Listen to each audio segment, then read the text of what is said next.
non, je suis entre deux encadrements de porte parce que c'est toujours le bordel dans mon appart et que je trouve pas de bon angle de vue. Mais j'en ai marre de mes cartons, donc là j'ai un peu de temps, je veux absolument vous filmer une autre vidéo où j'ouvre un carton et je vide un carton de livres avec vous. Donc c'est parti, je vais vous montrer un peu ce qu'il y a dedans. Je l'ai ouvert en avance pour avancer le bruit de scotch, etc. C'est de la pile à lire, donc je suis contente parce qu'en fait j'ai quelques livres chez moi que j'ai pas encore lus, mais la majorité, j'ai pas de pile à lire en fait. Donc je vais à la bibliothèque, j'emprunte des livres au travail, mais c'est vrai que ça me fait plaisir l'idée d'avoir des livres dans lesquels piocher pour savoir ce que je vais lire ensuite. Donc un petit carton pile à lire, ça me fait plaisir. Et alors il me semble que j'avais dit que ma pile à lire je rangeais par thématique, donc de ce que je vois sur le dessus du carton, j'ai l'impression que c'est de la pile à lire SFFF, donc science-fiction, fantastique, fantasy, donc trop cool puisque c'est ce que je préfère. Sur le dessus du carton, il y a un petit Margaret Atwood, La Servante écarlate. Je n'ai toujours pas lu ce livre et du coup je n'ai jamais même regardé la série parce que j'avais envie de lire le livre avant. En vrai, j'ai pas tellement eu le temps de regarder la série non plus. Mais du coup, ouais, je suis contente de sortir ça. Bah ouais, j'ai bien envie de le lire, hein. Tout le monde en dit du bien. Et il serait temps. J'ai lu un Margaret Atwood, enfin j'ai écouté en livre audio un Margaret Atwood qui s'appelle Captive. Faut vraiment que je fasse une vidéo bilan lecture et je vous parlerai de ça. J'avais beaucoup aimé le style, mais c'était un espèce de journal. Là, je sais pas du tout si c'est la même chose.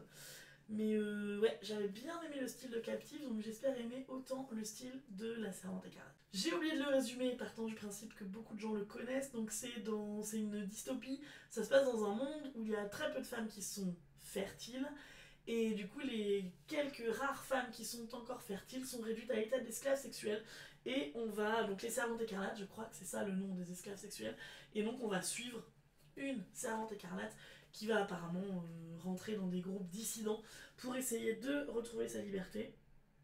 Et voilà, tu vois, ça sonne bien comme pitch. Là, on rentre dans des reliques de ma palme et des livres que j'ai depuis des années. J'essaie de regarder sur Livre Addict depuis quand je les ai. Zombie Thérapie de Jesse Peterson. C'est un couple qui va essayer d'échapper à une apocalypse zombie. On me l'avait offert dans un des premiers swap livres que j'avais fait sur Livre Addict. Et en fait, je l'ai jamais lu parce que c'est pas trop ma came, ce genre de livre. Mais pourquoi pas, je suis sûre que c'est un truc qui se lit vite. Pourquoi pas, puis ça fait tellement longtemps que je l'ai, il faudrait que je le sorte. Un autre que j'ai, mais je pense depuis 2010, donc À la poursuite de l'avant-monde de Colin Marchica. En fait, je l'avais eu en service presse au travail quand je travaillais à la librairie de la Cité des Sciences. Et ben en fait, ça me tente pas du tout. Je sais pas, j'ai lu des très mauvais avis dessus. Ça se passe dans le futur. Apparemment, un journaliste qui va chercher des dissidents d'un monde qui s'appelle l'avant-monde. Je sais pas, je comprends pas trop. Mais en fait, ça a l'air d'être un peu humour loufoque que moi j'aime pas trop, avec plein de rebondissements, des trucs improbables. Mais en vrai, le coup du journaliste qui poursuit des, des anarchistes un peu, finalement, peut-être c'est pas mal. En fait, je me dis, j'ai pris la décision d'abandonner mes livres s'ils me plaisaient pas. Je pourrais au moins lire les 50 premières pages, voir ce que ça donne. Faudrait que je fasse ça. Reboot de Amy Tintra, je sais pas. C'est une amie qui m'avait offert ça il y a très longtemps. Donc c'est une dystopie. On va suivre une fille qui est une reboot, donc c'est-à-dire elle est morte pendant, là elle dit 178 minutes. Et en fait, il les ressuscite et ça devient des espèces de soldats qui ressentent plus la douleur, etc. Et donc elle est, voilà, une reboot et il va y avoir une histoire d'amour. Apparemment c'est une trilogie, mais je sais même pas du coup si la suite a été traduite. En vrai, ce livre-là, j'ai jamais vu passer d'avis, de critiques, rien du tout. Si vous connaissez, dites-moi dans les commentaires. Van Gogh de Timothée de Fombelle. J'ai lu de Timothée de Fombelle le livre de Perles que j'avais beaucoup aimé le style. Et Van Gogh, il paraît que c'est incroyable. Ma soeur l'a lu il y a quelques années et elle m'avait dit qu'elle n'avait pas réussi à le lâcher. Ça se passe dans les années 30. Un homme qui part à la recherche de son passé. En vrai, je le classe dans la SFFF, mais je sais même pas si c'est ça.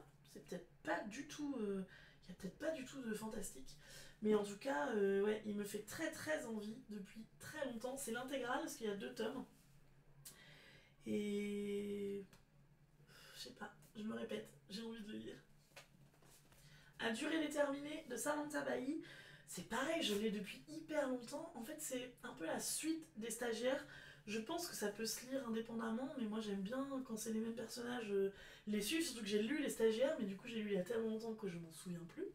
Mais j'adore l'écriture de Samantha Bailly, ça se lit toujours très très vite, et c'est toujours plein d'espoir, j'aime beaucoup ses messages, etc. Je passe toujours des moments agréables quand je la lis. Mais c'est ça, c'est que là, en fait, je crois que j'aurais envie de relire les stagiaires pour lire celui-là.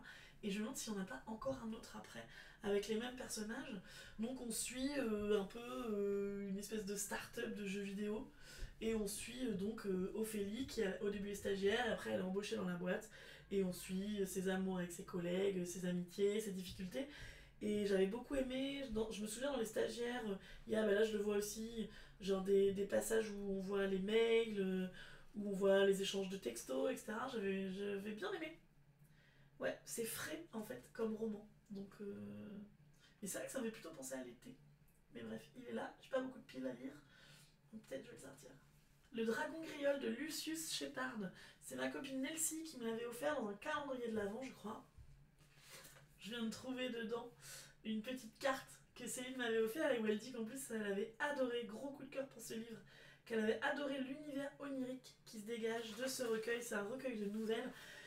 Ça a été écrit en 1984 et apparemment c'est vraiment un classique de la fantasy. En France il est très peu connu, mais apparemment dans le milieu anglophone c'est vraiment un classique. Et donc le dragon griole, donc ça se passe dans un monde où il y avait des dragons, et en fait petit à petit ils se sont éteints ou endormis.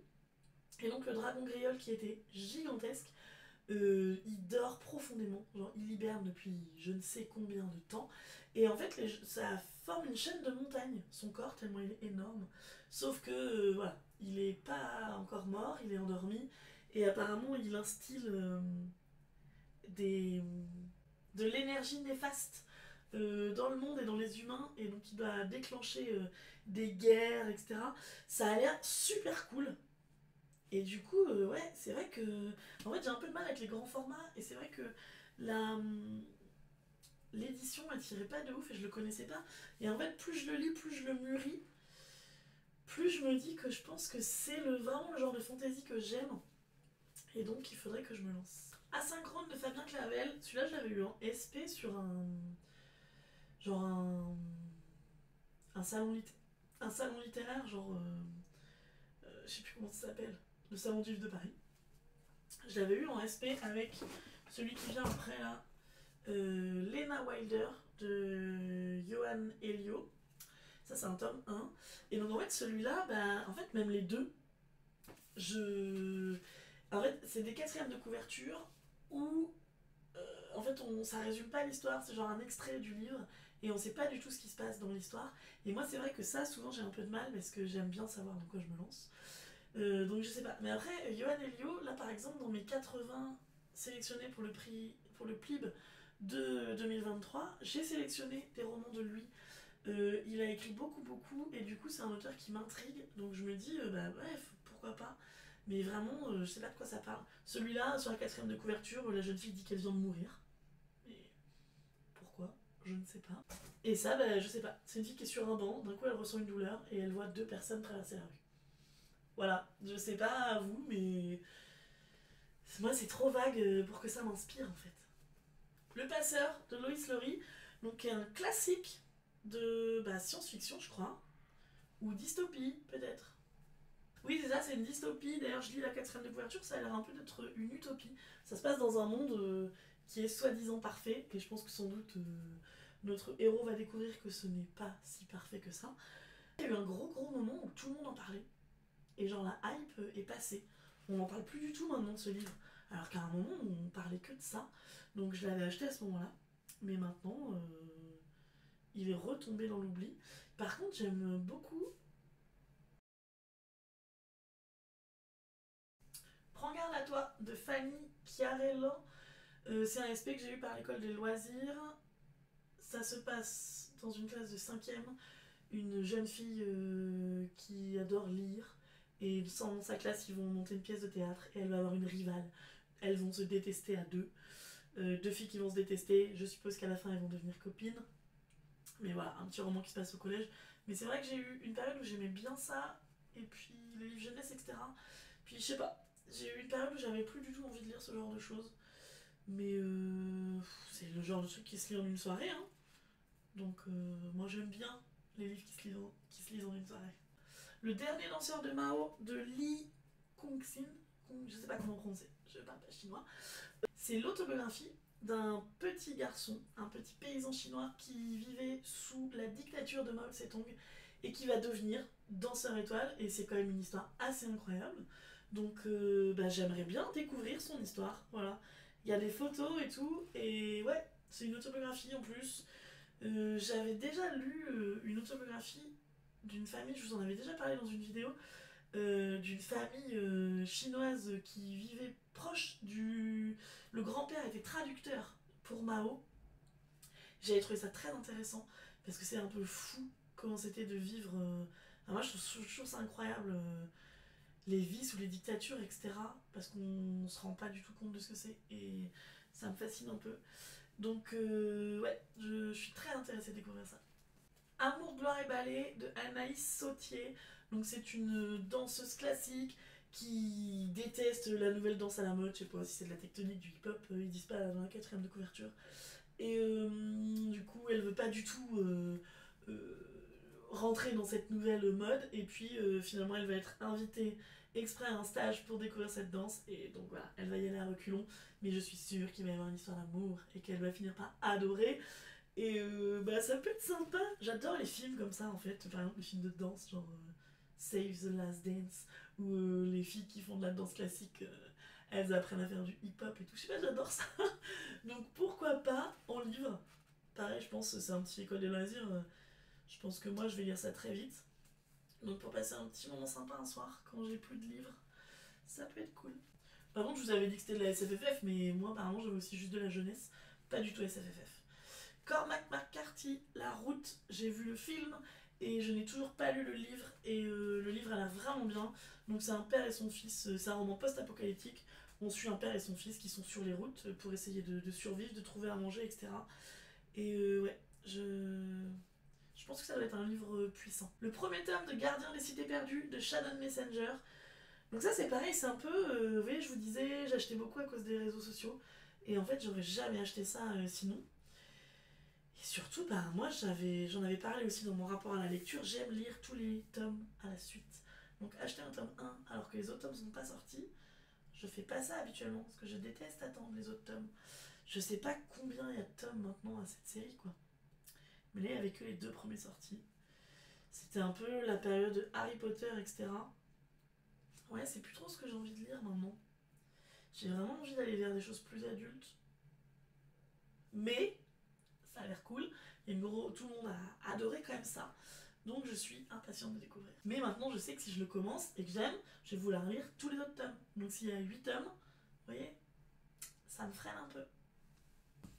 Oh, les 3 premiers tomes d'Outlander. Donc le chardon et le tartan, le talisman, le voyage.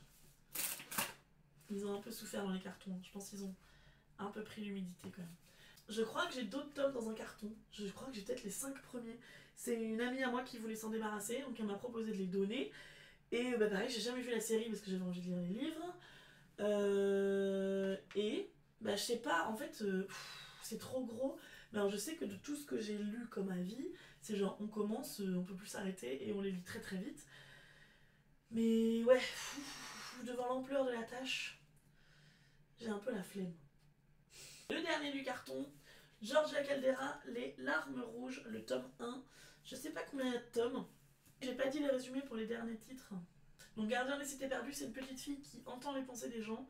Et d'un coup, elle va découvrir qu'en fait, elle vient d'un autre univers, qu'elle n'est pas humaine. Et donc, elle va aller dans ce deuxième univers. C'est pour ça que je vous disais, c'est un peu à la Harry Potter quand il découvre qu'en fait, il est magicien. Et voilà, donc elle va découvrir l'autre monde. Et il paraît que c'est... Ouais, il paraît que c'est cool. Anders, si j'ai bien compris, c'est une femme qui d'un coup se retrouve projetée dans le passé. Et en Écosse, en 1945, et elle va tomber amoureuse d'un Écossais. Et en fait, je sais pas, il y a toujours un truc qui m'a dérangé en mode, mais elle est déjà mariée, du coup elle tombe amoureuse d'un autre, mais du coup comment ça se passe sa vie d'avant. En fait, pour savoir, faudrait que je le lise. Voilà, peut-être ça me réconcilierait et je comprendrais. Et donc ça, les larmes rouges, je crois qu'il y a un côté gothique de ce qu'on m'avait dit. Donc c'est une jeune fille qui essaie de se suicider et ensuite elle plonge dans un monde sémi. Elle se retrouve plongée dans un univers sombre et déroutant où le songe se confond à s'y méprendre avec la réalité. Donc je sais pas du tout ce que ça donne, mais celui-là, il y avait une grosse hype aussi autour. Il avait beaucoup plu, ça c'est une copine qui me l'a offert. J'ai lu un roman de Georgia Caldera pour un prix littéraire. J'avais dû vous faire une chronique, je vous la mettrai parce que j'ai oublié le titre. Je sais plus. Je vous mettrai je vous mettrai la vidéo ou dans la barre d'infos. J'avais bien aimé mais sans plus. Donc du coup, ça me freine un peu aussi pour celui-là. Voilà, je crois que j'ai parlé moins longtemps que la dernière fois. Parce que c'est vrai que comme je les ai pas lus, je peux pas vous faire les avis. Mais en tout cas, je suis très contente parce que ça me fait une jolie petite pile à lire. De plein de trucs qui vont se lire vite et qui vont me faire un peu palpiter le cœur, je crois, et ça j'aime bien. Ça fait longtemps que je suis pas tombée amoureuse de personnages de livres et je me demande si dans ce que j'ai là, je vais pas pouvoir tomber un peu amoureuse de personnages de livres. Et en fait, il y en a plusieurs où j'avais. Vous savez, quand ils sont dans votre pile à lire depuis 10 ans ou plus, vous vous souvenez vaguement de ce que c'est, mais vous relisez pas les quatrièmes de couverture. Enfin, en tout cas, moi, c'est comme ça. Et là, du coup, j'ai relu les quatrièmes de couverture et je me suis dit, finalement, ça pourrait être pas mal. Donc, ouais, j'aimerais bien en dépoussiérer quelques-uns, en lire quelques-uns. Ce serait cool. Voilà. J'espère que ça vous a plu. N'hésitez pas à me dire dans les commentaires, surtout même si c'est pas, n'hésitez pas, c'est s'il vous plaît, si vous en avez lu quelques-uns, dites-moi dans les commentaires ce que vous en avez pensé. Si je dois me dépêcher de les lire ou pas, parce que vous pensez que je vais adorer. Et voilà, c'est tout. J'espère que vous allez bien.